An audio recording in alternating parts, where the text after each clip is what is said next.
Ikigai is the Japanese way of living a long and successful life. It can be roughly translated to a reason to get up in the morning. Now, Ikigai isn't just a small thing like finding what your passion is or finding what you're good at. It is an entire philosophy for your life. If you look at Japanese people, you'll notice that often a lot of them keep working after retirement. In fact, a lot of them never even retire. According to the authors of this book, that's because they've found their Ikigai, and in the next few minutes, you're also going to learn how to find your Ikigai. So to find your Ikigai, you need to know about 4 components. Your Ikigai will be at the intersection of these 4 components. So the first thing is, what is it that you love to do? If you really think about it, we spend a lot of our waking hours on our work. If you work for 8 hours a day, then 1/3 of your day is spent on your profession. So you have to ask yourself, are you happy when you do your work? Do you really enjoy the work you do? The problem for most of us is that we have to do what everyone else tells us. Society tells us that you need to become a doctor, lawyer, engineer in order to be successful in life. But because of that, a lot of times we get into careers we don't truly enjoy. So to figure out what it is that you actually love doing, think about what it is that you can spend hours talking about. What is the one thing that you like to research on the internet for hours? What did you want to be when you were 13 or 14 years old? Who did you want to become before society told you what's acceptable? When you figure out the answers to these questions, you will start to form an idea about what you truly want to do. Now, let's talk about the next component, what the world needs. Your Ikigai can't be something that only you enjoy and has no value to the world. You have to think about what the world needs also.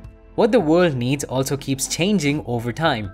For example, nowadays, most companies don't really need a typist because almost everyone knows how to type.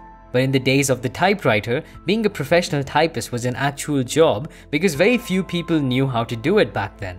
So if you really want to be a typist for some reason, you had a lot of job opportunities back in the day, but not anymore. So really pay attention to what the world needs in order to find your Ikigai. The third component is what can you be paid for? Now you could love what you do, and maybe even the world needs someone to do that job. But that doesn't necessarily mean that your job is going to be economically viable.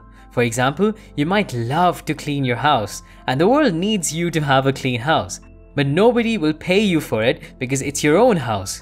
You could also love casual gaming, but unless you're really world-class at it or a streamer, you won't get paid simply for playing video games. So to find your Ikigai, think really hard about whether or not what you want to do is economically viable, otherwise you won't be able to do it in the long term. And the last component for your Ikigai is what you are good at.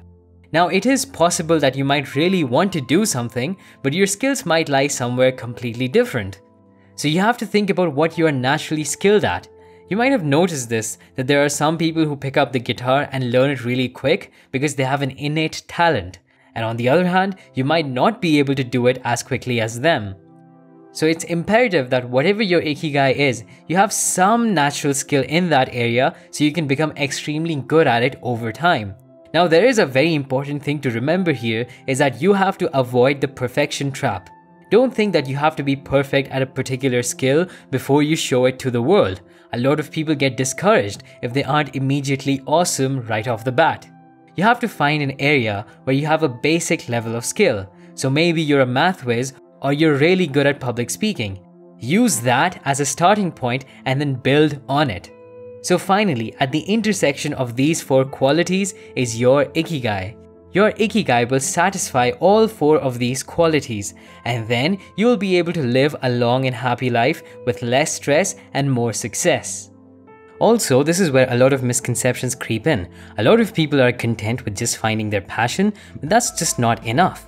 Passion is only the intersection of what you love to do and what you're good at.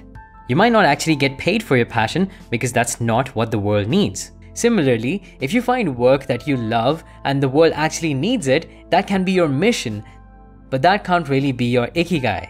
If you do happen to find work that the world needs and you can be paid for it, that is a vocation, something like a barber, electrician, plumber, etc. And lastly, the intersection of what you are good at and what you can be paid for is called a profession. And in our society, that is the thing that people chase the most. But this also cannot be your Ikigai because it is missing the other components.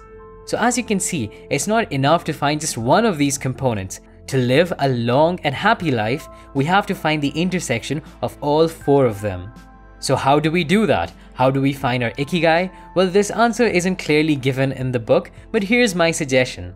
I would say you should start thinking about what you're good at first. Write out a list of your best qualities and ask family and friends. Make a list on a sheet of paper. Then think about what you truly love. Maybe you love what you're good at, maybe you actually don't. For example, you could be really good at getting good grades in school, but you might not really want to study for the rest of your life. So think hard about the things you love doing and how you can connect it to the things you're good at.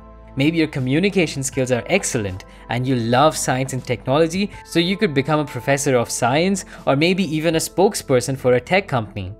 Now after this, think about the other two aspects. Is this something that you can be paid for, and is this something that the world needs?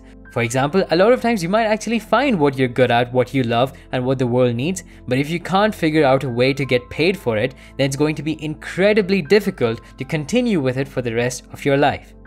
Now there is another Japanese concept that can really help you become successful with very small steps, and it's called Kaizen. You can watch my video on it by clicking right here.